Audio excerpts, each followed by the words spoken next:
All right, guys, we're going to get right into it. Many of you guys know that the farmers in Idaho had the water cut off, or they were about to have the water cut off.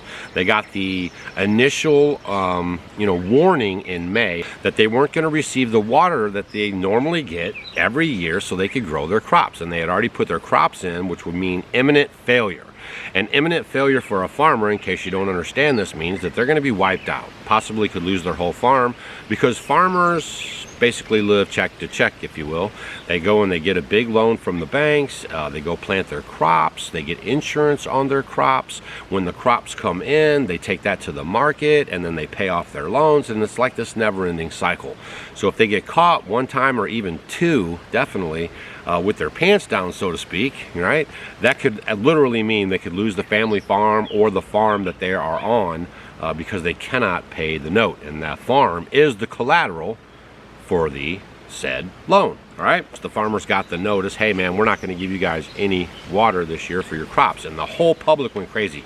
This video went kind of crazy on the internet.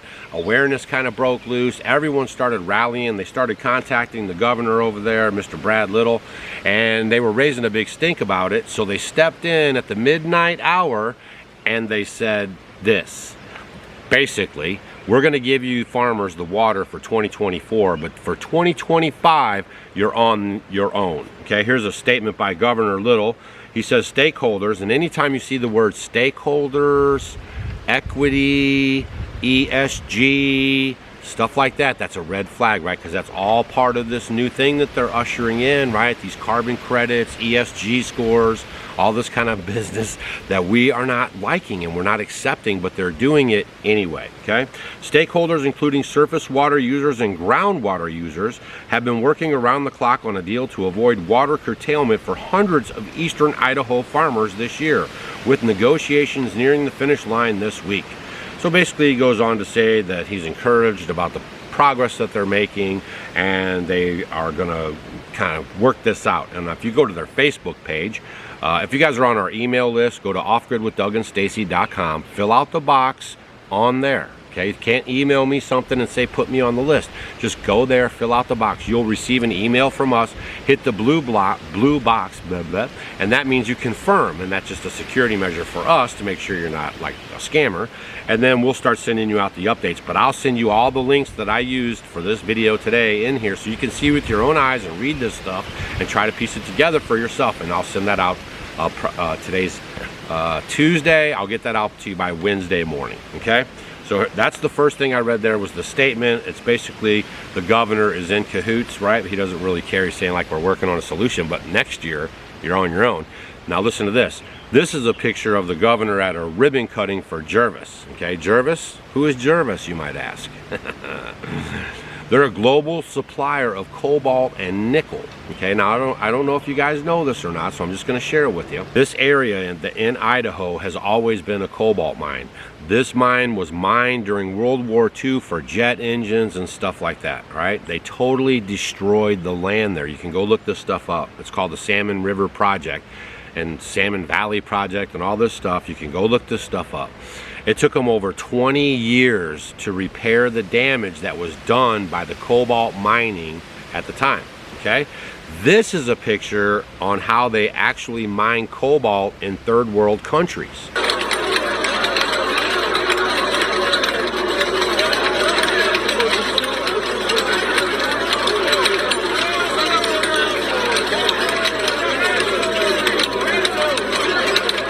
Now, cobalt also has some health ramifications that we'll get to in a second, but I just wanted you to start understanding where we're going with this, all right? Now, when they bought the mine in 2022, that had been laying dormant for a long time, because for 30 years no one cared about cobalt after the war and stuff. I mean, some people have computers and stuff, but the way they're pushing it now, it's going to take a lot more cobalt, a lot more lithium.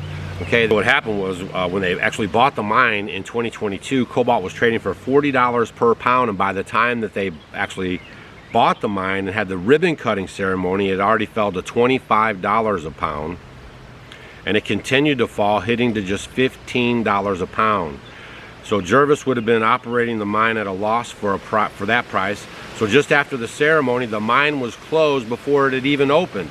and nearly 300 employees were laid off from their jobs. So they're basically out of business before they even start business in 2022. But guess what? We have an appropriations bill for Ukraine coming through the Congress in the United States. So what happened was they got it to sneak into that part of the DOD. You guys can go look this stuff up. Part of the Ukrainian aid bill, or whatever you want to call it. Jervis is to begin work funded by the U.S. Department of Defense to advance the cobalt supply chain security. They got $15 million in funding from the United States government for drilling at its Idaho cobalt mine. On June 16, 2023, they announced that they got $15 million from the U.S. government. On June 21st, they said, we are going to start mining cobalt 24/7, 7 days a week, non-stop. They need a lot of water to mine cobalt. That's why they destroyed the land so bad the first time around. It's a very destructive process if you guys go look into it. Now over there in the third world countries, they're doing it by hands like you've seen. Over here where we're much more advanced, we use water and we spray it into the ground, and it is a big mess. You guys should go spend a few seconds looking at how this affects our lands. It's a river redemption story out there. It's Idaho's Panther Creek. This spectacular salmon river tributary is much in common with the better known Middle Fork and South Fork salmon rivers, but is decimated by a decade of cobalt and copper mining. Toxic runoff left the lower river lifeless and prevented salmon and steelhead from making it into the upper river for years. Lower Panther Creek was just a scenic shell of a once great stream. 20 years it took them to just get it back to where it was kind of viable, and now they're going to go at it again.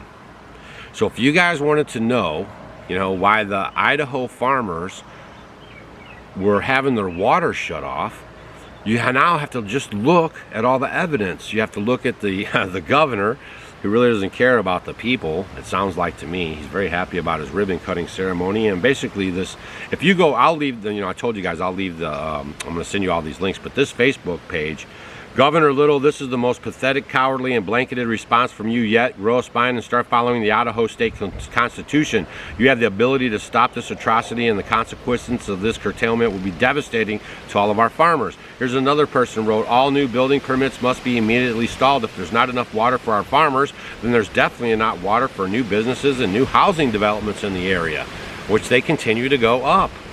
I do not support water rights given to the cobalt mines over our farmers. I mean, it's on and on and on, where every single comment is against what they're doing, but they're going to go ahead, full steam ahead.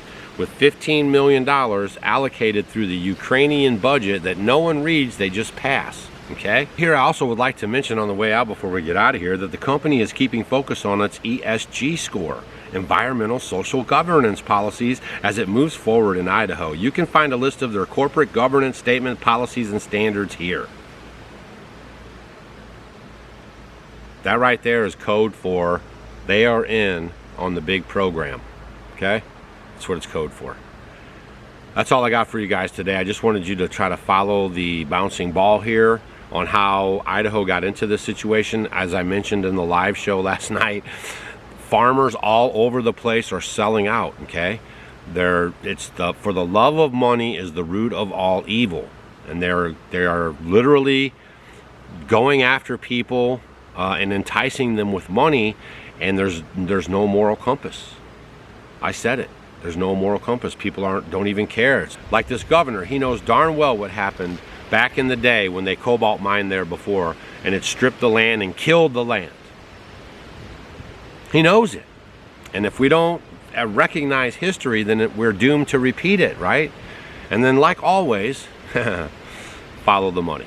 All right, hopefully this video helped you out. Maybe you'll share this video to help get the word out on exactly what's going on up there in Idaho. It's all about the water so they can run the cobalt mine, because the DOD spent $15 million on the project, and they want the cobalt out of there for the electric cars and for whatever the DOD has in store for the future, because they don't work on this stuff like day by day. Like, they're already thinking about the future. And if you start thinking about all this transhumanism and stuff like this that's going to be going on, they're going to need a lot of cobalt, they're going to need a lot of lithium, and a lot of minerals like that. So just keep your eye on this stuff, okay? It's pretty serious business. All right, Make sure you share this video with your friends so they can get an idea of what's really going on. And we'll see you guys on the next video.